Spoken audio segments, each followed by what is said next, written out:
enjoying April? Nice and warm out today. We totally got teased, right? It started off really nice. Day before yesterday. Yesterday was okay, and then today is winter. Anyway, I'm Tammy Kahn.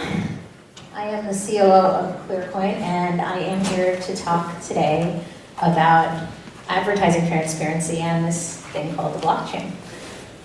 So first, a little bit more about me. I'm actually a recovering CEO. I met the founder of ClearCoin when we were both running our last companies right here in Kendall at the Cambridge Innovation Center. I say recovering CEO, I don't know if we ever actually recovered from that, but I swore I would never do another startup, and here I am. I am the mother of an 8-year-old who is pictured to the left, and that is a real zucchini. My father grows them. So, true story. So I'm here to talk a little bit about the industry that I'm part of, which is the ad tech industry, and also about some bigger themes as it relates to the paradigm shift that is the blockchain. But $209 billion is right now the global media industry spend that's going, that's the size of the industry. It's very big.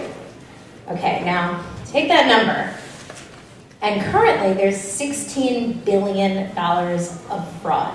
And we'll get into what constitutes ad fraud. But when you think about it, 16 billion of 209 billion, it's like an 8% loss rate. I don't think anyone would disagree that that's something of an unacceptable loss rate in any industry. So we're sitting here with this $16 billion worth of ad fraud. And yet, does anyone know what happened in 2017? Well, I mean, it's up there now, but digital, where there's all this spend happening and also consequently all this fraud happening, in 2017, it finally beat that of normal television. And when you think about the fact that a Super Bowl ad cost about $5 million for 30 seconds, it's a lot of digital spend to catch up with that. And it's estimated that by 2020, it's going to be at least 50% of total ad spend. So we're really closing in on that of traditional media when it comes to digital, which makes sense. I mean, I think, I always do this when I talk. How many people still have normal cable TV? The last one was more like half. This was just a third. So cord cutters here, right? And we consume digital media. We are spending most of our time doing things on digital, which means that people are going to advertise to us. Where are they going to find us? On these digital mediums. And I talk about ad fraud, and if you think about how it's been growing, it started off as a small problem, because anytime anything new and hip comes out, there's going to be people trying to game the system. But if we kind of look at how it's been exponentially growing, it's becoming a real problem. But what is ad fraud? Because I promise I'll get to the blockchain part of this soon, but let me explain, the problem that we see here. Because as we know, blockchain brings transparency, so it's going to all come together. So, ad fraud can come in a lot of flavors. There's a few that you may have heard of. Non-human traffic. These are the bots that'll come and just click your ads all day long, but they're not real. They're not real, and yet you as an advertiser are paying for these clicks. There's also the 0% of being seen, zero viewability. And it's actually pretty nefarious when you think about it. It's publishers hiding your ad or ad stacking. So you're paying for being on the top above the fold, and really there's maybe 3 ads on top of you. And currently as an advertiser, there's really no way to track that, to know if you're getting a certain amount of impressions that you're paying for. But perhaps more importantly, as consumers of these sites, there's really no way to know if these sites are doing that too. So we are paying, we are supporting these sites with our eyeballs, with our views, and we don't know. Are they doing the right thing or are they doing the wrong thing? Then there's intentional misrepresentation. You think you're paying for the Wall Street Journal, but really it's going wallstreetjournalca.com, and you're paying for misrepresentation. So there's been a few pretty famous bots. In 2016, every year there's a new bot. In 2016, there was the meth bot. And this was a bot that liked to watch videos. And this bot was watching 300 million video ads a day. And 6,000 publishers were affected. When you think about that, I mean, these are very busy bots. They're watching all sorts of things, but advertisers are paying for it, and there's no actual humans looking at it. In 2017, there was the Hive bot. This is bigger. This was even bigger than the meth bot. And what's interesting about the Hive bot is that this cost between $262,000 to over $1 million. And it wasn't just large brands that were affected by this. Small businesses were very much affected by this. And I come from a small business background. I grew up in a family business, and so I know that to those of us that really believe that the small businesses are the backbone of our economy, our digital dollars matter to us. So if there's a bot out there kind of messing around, it's bad. It's bad for business. It's also bad for the publishers. So the other thing I want to bring up is there's a bigger society impact. So we can say, well, maybe we don't care if advertisers aren't targeting as well as they should, right? But how does this actually impact us, the people in this room? If you go anywhere for free, you're not paying for the site, you're paying with your data. Anyone here not realize that you're paying with your data? You're paying by showing up. Now, if there's a site that's being fraudulent on purpose, they're being funded by these advertisers. Now, we had a recent election. I think everyone's seen a lot of what's been going on with some bad actors on the publishing side, some fake sites. How are they all funded? Every site that's out there, if they're not behind a paywall, is funded by advertising. So this is a problem not just for the brands that need to spend more efficiently. This is a problem for us as a society being given information from sites that are less than awesome, shall we say. So if we could find a way to bring more transparency to digital advertising, we could find a way to weed out some of the bad actors on the publishing side. Now, it's important to note that programmatic is really what I'm talking about here. Now, programmatic is an algorithmic way to place your ad. So instead of, in the old days, you would call the newspaper and you'd say, place a classified ad here, here, here. We all know that has gotten a lot more sophisticated, and now you're doing targeting, and you're basically just saying, these are the types of people I'd like to be in front of. Here's my money. Go and run my ads. And it's growing to be the number one way that that any sort of brand is spending. So 4 out of $5 are being spent programmatically. And by 2025, because of the programmatic ad spend, if left unchecked, if there isn't some technological way to solve this problem, this ad fraud problem is just going to continue to rise. Because programmatic is a bit of a black box. It's kind of go and spend the money, bring back the impressions, but there's just no way to transparently see how it goes and where it goes. So the question is there a way to make every dollar count? And the answer is, here we got there, harnessing the blockchain. So I know I'm the third speaker here, so you've gotten a good one-on-one. I'm sure everyone in this room has a general idea of blockchain, but just to take a few moments, remember when you used to turn on Bloomberg, maybe a year ago, and you would just see stock prices, and now you turn it on, you see the price of Bitcoin. It's everywhere now. It's everywhere. Some people say it's a bubble. Some people say it's going to be the next thing, but it is everywhere. I think we can all agree. And I don't know if anyone's read this book, but I highly encourage you to read it. I wish I wrote this book because it's a really good book. But I'm going to read this because I think it really sets up what I believe about blockchain to be the most important. So it might surprise you to read this, but the most subversive, controversial, anti-authoritarian idea in the world of finance, an idea so powerful every government on the planet is trying to figure out whether to co-opt it or outlaw it, the dream of the most fervent libertarian dark web denizens, is a ledger. like an accounting book. And that's what it is. I mean, I remember my grandmother was the accountant of my family business, and she had her ledger, and sometimes she'd pay me $5 to help her balance it and see where everything went. I mean, ledger's been around for a really long time. But why is it so revolutionary? Is it revolutionary? When we think about how it works, we think about the fact that until we were able to apply this blockchain concept, the internet and all the data around it has been very unwieldy. I mean, I'm standing here on stage right now. One of my advisors, Danilo, is taking a video of me. He could turn that into a screenshot. That could be sent on email. That could be sent in Snapchat. It goes all over the place. There's really no way to really track where it's going and see what it's doing, right? It's just, it's out there. It's out there. Then the blockchain comes along and it says, okay, well, what if we apply this age-old concept of tracking things? And what if we take any data that's out there and we put it into a little box or a little block?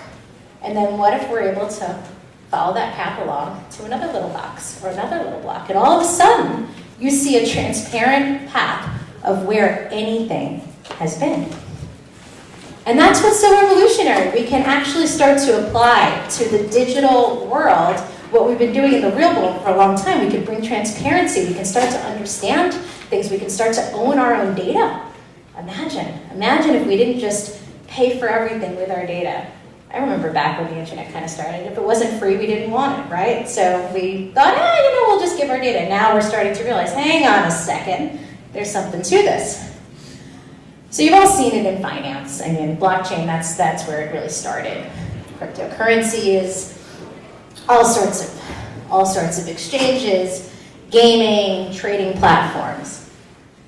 But now you're starting to see it go a little beyond finance. It's starting to get into Internet of Things, smart contracts, real estate, starting to get into the diamond industry. Everledger, very cool, can track if something is a blood diamond. So by engraving into the diamond at the time it's mined and then creating a blockchain to track it, we can now know that if the ring that your husband or your soon-to-be husband gives you is from a legitimate mine or a blood diamond. Pretty cool, pretty cool. This slide is designed to confuse you if you're overwhelmed. I did my job, but it's going everywhere. We're going to start to see blockchain pushing into pretty much every industry. And I think different industries will take time. I saw a presentation recently on food safety and how the blockchain is going to help power that. So it's everywhere, it's ubiquitous. It's going to be ubiquitous. But maybe not every industry should embrace the blockchain. So this is a true story. Long Island iced tea, I'm from Long Island. A little while ago, they decided their stock was tanking a little, so they changed themselves to long blockchain. And 289% share price raise, so buyer beware. I like Long Island iced tea, but I don't know. Maybe they're going to come up with some food safety. Who knows? Keep your eyes open. But I do believe that blockchain is going to be powering this paradigm shift, and I really think that's what this is. I think the last real paradigm shift, in my opinion, was really the dot-com boom. I sometimes wonder if it was, in 2007, 2008 when the iPhone came out, was that a paradigm shift, or was that just like a natural progression where we went from being tethered to our desktops to mobile? I don't know if the app boom was a paradigm shift, but this is a paradigm shift. This is taking what we know and how we've operated in what I would say is the Wild West version of the Wild West era of digital. I think our grandchildren will look back and be like, wow, that was how you did the internet, huh? And I think this is powering the paradigm shift. A little aside, I don't know if anyone in this room is born between 1977 and 1983, but you're not a millennial, you're a zennial. And it changed my life because apparently in those 6 years we experienced everything. We went from like rotary phones all the way to iPhones, being born in that year. Tweet me after, I'll send you articles on it. So, I believe blockchain is going to power the shift for everything. I fundamentally believe that it's going to bring advertising transparency, and for all the reasons I've been highlighting, this is an industry ripe for change. This is an industry that has just been a terrible black box, and I don't think we all realized how much of a societal impact having bad actors on the publishing side could really do, but when it's changing elections, this is something we really need to look at. So a while ago I said programmatic, so I did just want to kind of step back here to come back to the purpose of my talk, which is about advertising transparency. I mean, programmatic's current state is there's a lot going on. So you can see how this is a little hard to track.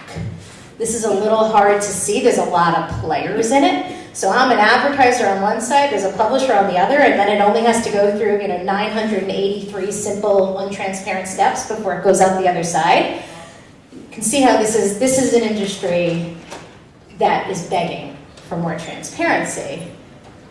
So if we can open up the programmatic black box, and we can use the tamper-proof record, for the first time, we can give this crucial metric of quality. And if I'm an advertiser and I'm realizing that I'm showing up on a site that is a low-quality site, I'm going to stop spending my dollars there. If I stop spending my dollars there, these low-quality sites go away. And it's almost like anything. I mean, we vote with our wallets. So, just a couple of slides on my company.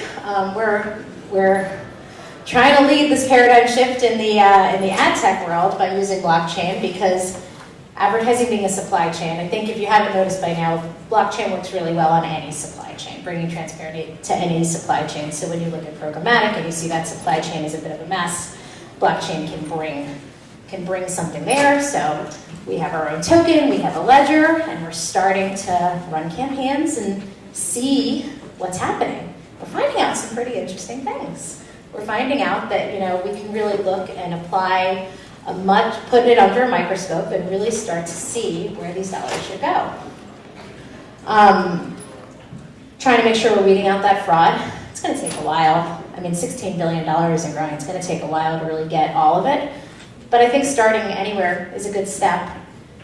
And I think just being able to not tamper with it, and I think that's key. I think whenever there's middlemen, there's always the ability to change the record.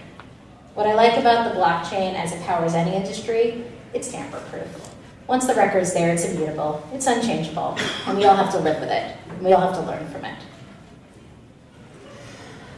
And ultimately, I want to be part of powering this blockchain web. I believe that you're going to hear from a lot of different speakers and see a lot of different companies, and I think that everyone on this stage and people in this room, we're all part of this. We're all part of powering this paradigm shift, powering this new web, this web 2.0, 3.0, whatever they're calling it, but the next iteration of our digital life. Because ultimately, I really believe that what we need as a society now is just a better system of trust. Because if there's transparency, there's accountability, and if there's accountability, there's integrity. And I think if we can bring integrity to one industry at a time, we're on a really good path to changing our digital world. So that is what I came to talk to you about. I'm open for questions, because I think I did this pretty quickly. Yes? Nice talk to you. You talk specifically about how it works. You talked before about these bots, like clicking ads. Mm-hmm. So how does your blockchain technology work? Somebody going to block those bots? No, that's a good question. So how does blockchain apply to getting rid of the bot problem? So it's two-pronged. So first of all, we have to have a ledger that shows that advertiser A spent with publisher A, publisher B, publisher C, and this is what actually happened. Then when you get to the other side, where the actual ads run, you have to apply some sort of, there's a big word here, ready? Biochronometrics. There has to be some tests in place to check for bot activity. And there's a lot of technology we're integrating with it to make sure that we're checking for that. And then it passes it back along the blockchain so that we can ultimately come up with that, with the score. It's really not preventing the bots, it's just verifying that this advanced technology for Remember, checkers on it. yes, it's not, yeah, the technology, remember, blockchain is the most boring, sexy thing that's ever happened. I mean, at the end of the day, the blockchain is just a ledger. It's how we're applying this ledger to each different industry. Good question. Any other questions? Anyone? Bueller? At least I got a laugh. All right. Well, I am here afterwards, so come and talk to me. And thank you for, this is only my second time giving this presentation. Did I do okay? All right.